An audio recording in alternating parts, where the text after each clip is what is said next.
Hello students, good morning, welcome back. So BOP और foreign exchange ख़त्म होने के बाद आज की क्लास में हम एक नया चैप्टर स्टार्ट करेंगे जिसका नाम है गवर्नमेंट बजट एंड इकोनॉमी।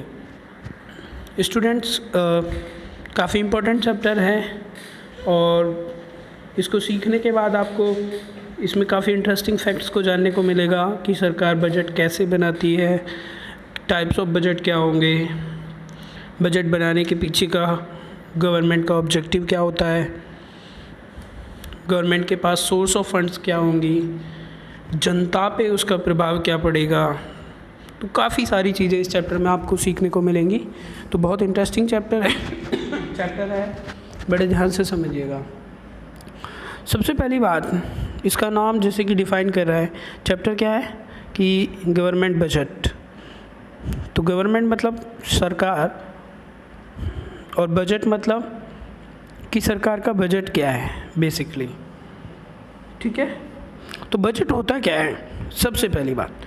तो बजट अगर सिंपली समझे कि किसी भी कार्य को करने से पहले या किसी भी चीज़ की प्लानिंग के बाद जब हम ये सोचते हैं, उस प्लानिंग करते वक्त ये प्रोसेस सोचते हैं कि यार उस काम को करने के लिए या कोई भी अगर हमें कोई सपोज़ करो एक पार्टी ऑर्गेनाइज़ करनी है, ठीक है। तो उस पार्टी को ऑर्गेनाइज़ करने के लिए हमारे पास फंड्स कहाँ से आएंगे, उसमें खर्चे कैसे होंगे, तो उस चीज़ के लिए उस पार्टी में कितना खर्चा हमें करना है, टोटल हमारी कितनी इन्वेस्टमेंट उस पर लगेगी।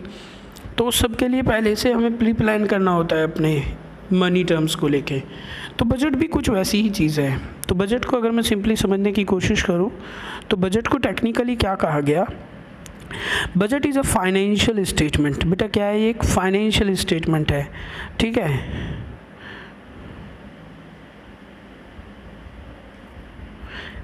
Showing the expected receipt and expenditure of government.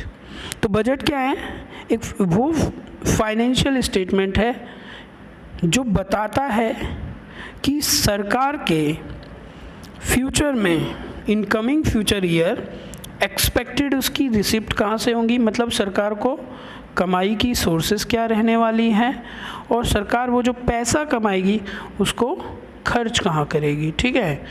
So basically budget क्या है, it is a statement showing expected receipt. Expected मतलब क्योंकि बजट फ्यूचर के लिए पास होता है, ठीक है। तो expected receipt and expenditure of government, सरकार, भारत सरकार, ठीक है, सरकार for the coming physical year या फाइनेंशियल ईयर। बेटा फिजिकल ईयर या फाइनेंशियल ईयर का मतलब होता है पीरियड ऑफ 12 मंथ्स, जो स्टार्ट कब होता है 1 अप्रैल और एंड कब होता है 31 मार्च को, ठीक है। The period of 12 month starting from 1 April ending 31 March next year. So basically budget क्या है, बजट वो फाइनेंशियल स्टेटमेंट है किसी भी सरकार की जो एक साल, आने वाली फ्यूचर एक साल के अंदर उसकी एक्सपेक्टेड रिसिप्ट और एक्सपेक्टेड एक्सपेंडिचर्स को क्या करती है, बताती है, ठीक है।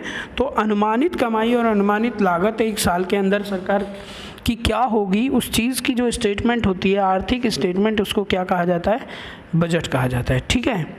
अब बात करते हैं थोड़ा इस कंसेप्ट पे कि अगर सरकार को बजट बनाना है तो बजट के पीछे के उसके ऑब्जेक्टिव्स क्या क्या होंगे। इंडियन गवर्नमेंट बजट बनाती है, उसके पीछे उसके सर्टेन ऑब्जेक्टिव्स होंगे। तो बात करते हैं ऑब्जेक्टिव्स की। The main objectives of budget are, objective मतलब बेटा उद्देश्य है, पर्पस क्या है। तो मैं क्यों बजट बनाना है, ऐसा क्यों नहीं होता कि मैं एक बार जो बजट पास हो गया उसी को कंटिन्यूसली लेके चलूँ, नहीं। एवरी ईयर हमें बजट बना के पेश करना होता है। तो बजट क्यों बनाएं, उद्देश्य क्या है, बहुत इम्पोर्टेंट टॉपिक है, बहुत ही ज़्यादा, ठीक है। तो बजट के पीछे यहाँ से क्वेश्चन आता है 100% आपके बोर्ड्स में इस टॉपिक से। तो सबसे पहला इसमें कंसेप्ट बना कि हमारा बजट बनाने के पीछे जो पर्पस है वो क्या है, रीएलोकेशन ऑफ रिसोर्सेस।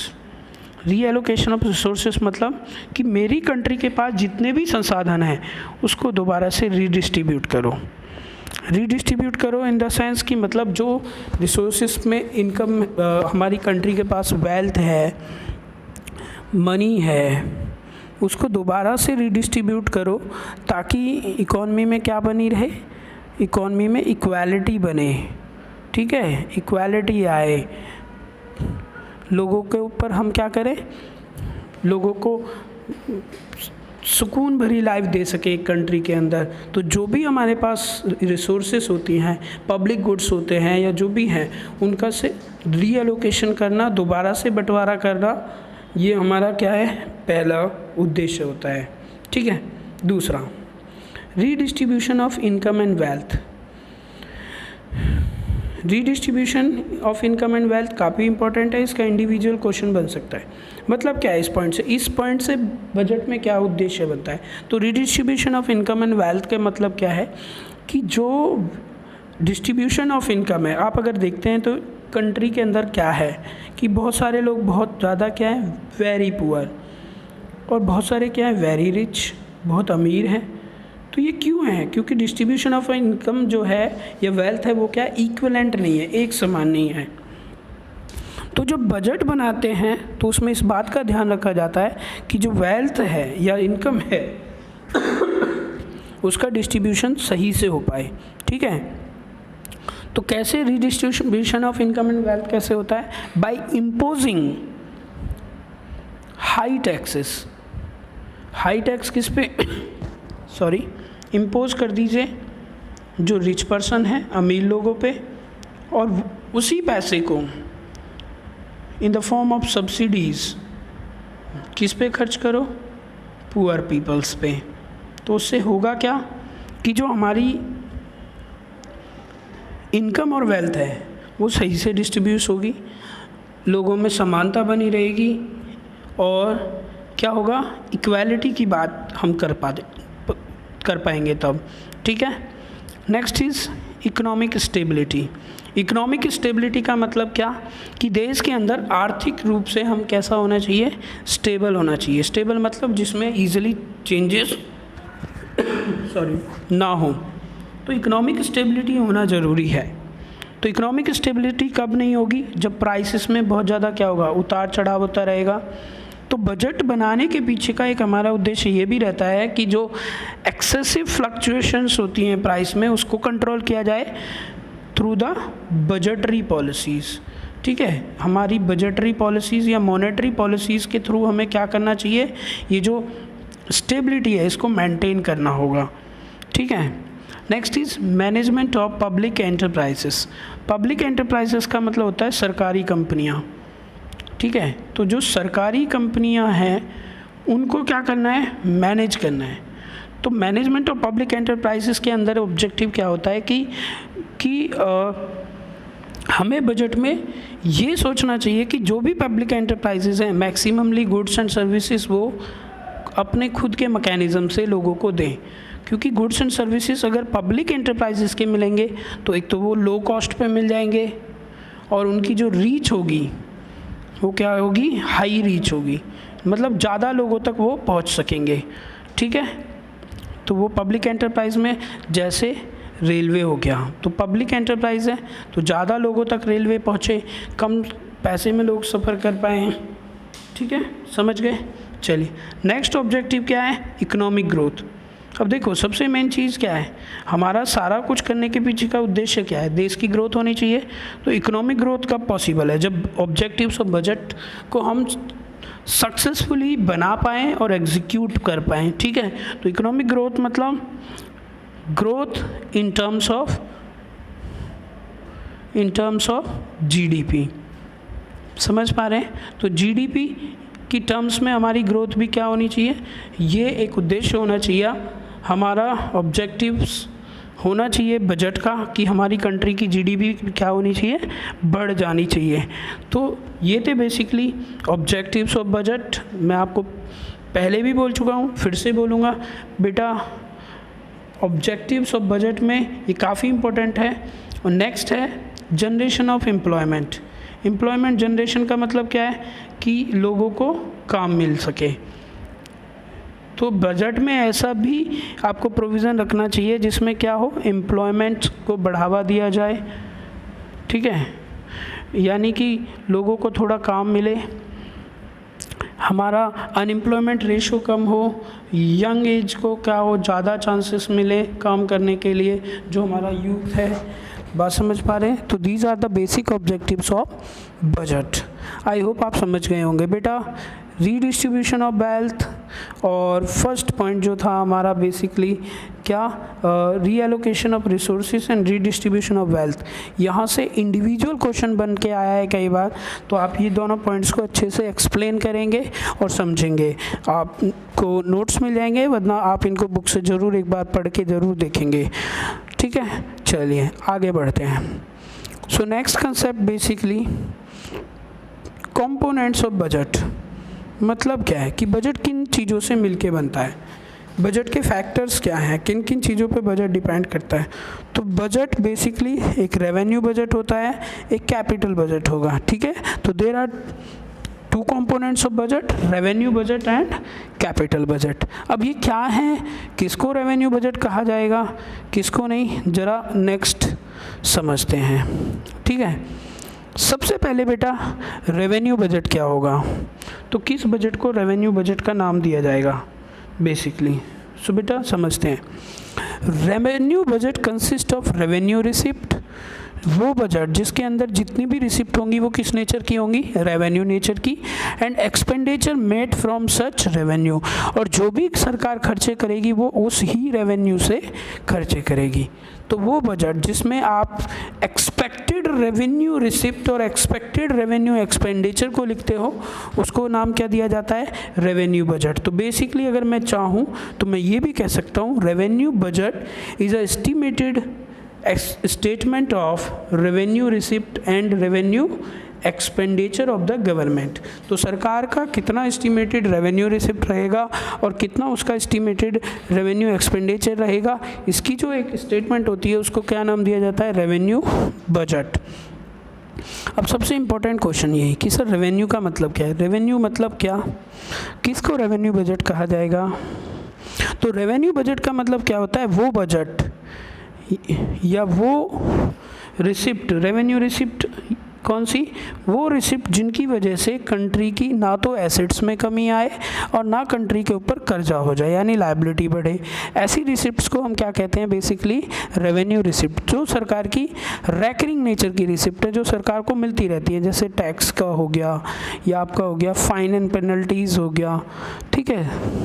तो ये कैसी रिसिप्ट है सरकार की, रेवेन्यू रिसिप्ट। क्यों, क्योंकि इनको प्राप्त करने के लिए सरकार को ना तो अपनी एसेट्स को बेचना है, ना उनको कर्जा लेना है, लोन लेना है, तो ये बेसिकली किसके अंदर आ गई, रेवेन्यू रिसिप्ट। तो रेवेन्यू रिसिप्ट और रेवेन्यू एक्सपेंडिचर का जो बजट बनता है उसको रेवेन्यू बजट कहा जाता है, ठीक है। क्लियर है। Next is capital budget. तो capital budget consist of capital receipt and capital expenditure, वो बजट जिसमें हम अपनी कैपिटल रिसिप्ट और कैपिटल एक्सपेंडिचर को लिखते हैं उसको क्या नाम दिया जाएगा, कैपिटल बजट।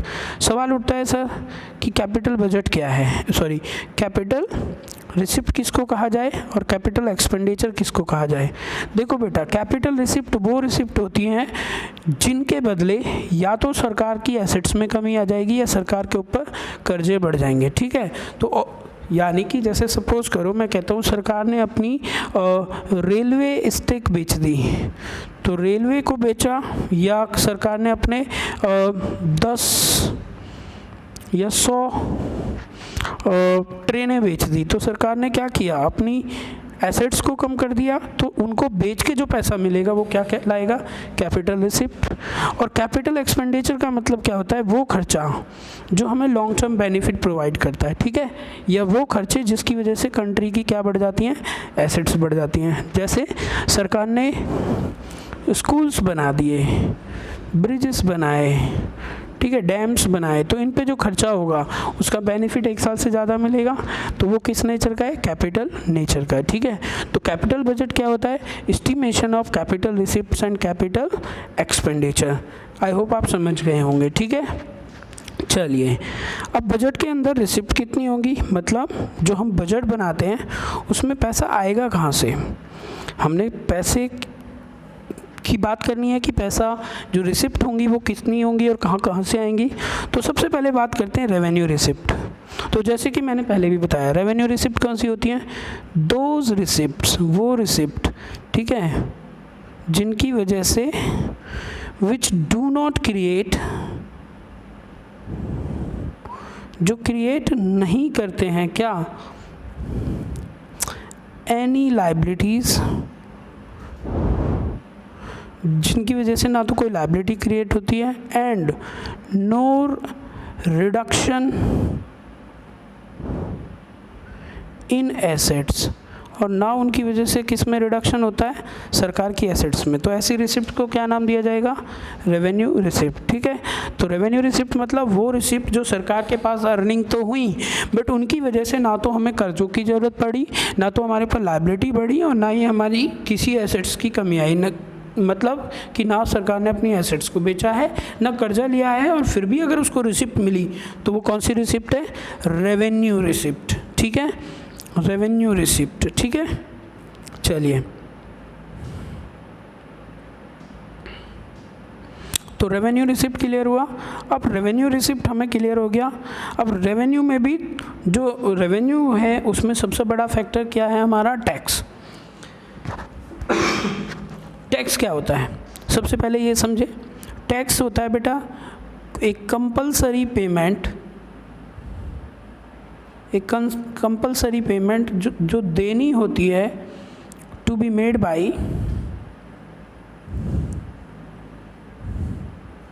सर्टेन पर्सन्स, कुछ सर्टेन पर्सन्स को देना होता है जो लाइबल हैं as per IT tax, income tax act, ठीक है। तो कंपलसरी पेमेंट जो कुछ लोगों को करनी होती है जिनको इनकम टैक्स अथॉरिटीज़ लाइबल मानती हैं, उसको टैक्स बोला जाता है।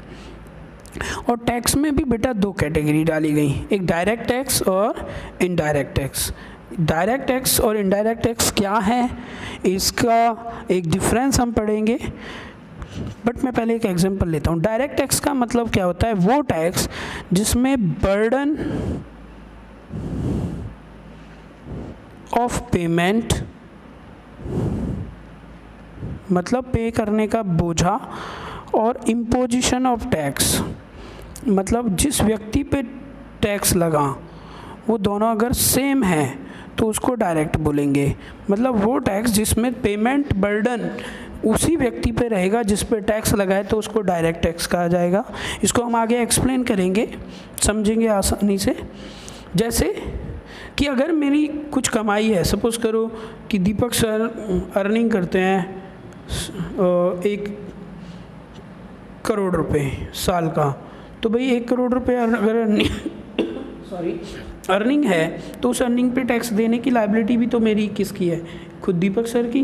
तो ये कैसा टैक्स है, this is called income tax. यानी ये कौन सा है, एक इनकम टैक्स या डायरेक्ट टैक्स। डायरेक्ट टैक्स समझ में आया, जिसकी इनकम वही टैक्स भरेगा, ठीक है। तो डायरेक्ट टैक्स के एग्जांपल क्या हो गए, इनकम टैक्स, कॉर्पोरेट टैक्स और wealth and property tax. I hope आपको डायरेक्ट टैक्स समझ में आया होगा, मैं उम्मीद करता हूँ आप यहाँ तक समझ पा रहे होंगे, ठीक है।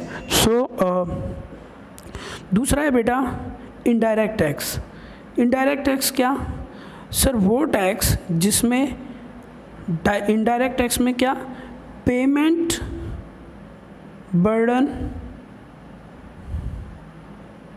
एंड इम्पोजिशन दोनों अलग अलग लोगों पे होते हैं, ठीक है, दोनों अलग अलग लोगों पे हैं। यानी जिस पे टैक्स लगा, इम्पोज जिस व्यक्ति पे हुआ वो अलग है, ये डिफ़र है किससे, जिसने पेमेंट की टैक्स की। समझ पा रहे हैं बेसिकली। सो इम्पोजिशन और पेमेंट जब दो अलग अलग लोगों पे हो जाए तो उसको नाम क्या दिया जाएगा, इनडायरेक्ट टैक्स। तो ये उसके कुछ एग्जांपल हैं, value added, service tax, excise, custom, entertainment. So basically ये हमने पढ़ा था डिफरेंस डायरेक्ट टैक्स और DT और IDT, इनडायरेक्ट टैक्स। ठीक है, मैं उम्मीद करता हूँ आपको इतना समझ में होगा। आज इतना ही रखते हैं, अच्छा लगा। नेक्स्ट वीडियो में फिर से मिलते हैं, तो अपने दोस्तों के साथ भी शेयर कीजिएगा और बुक से ज़रूर एक बार रिवाइज कर लेना।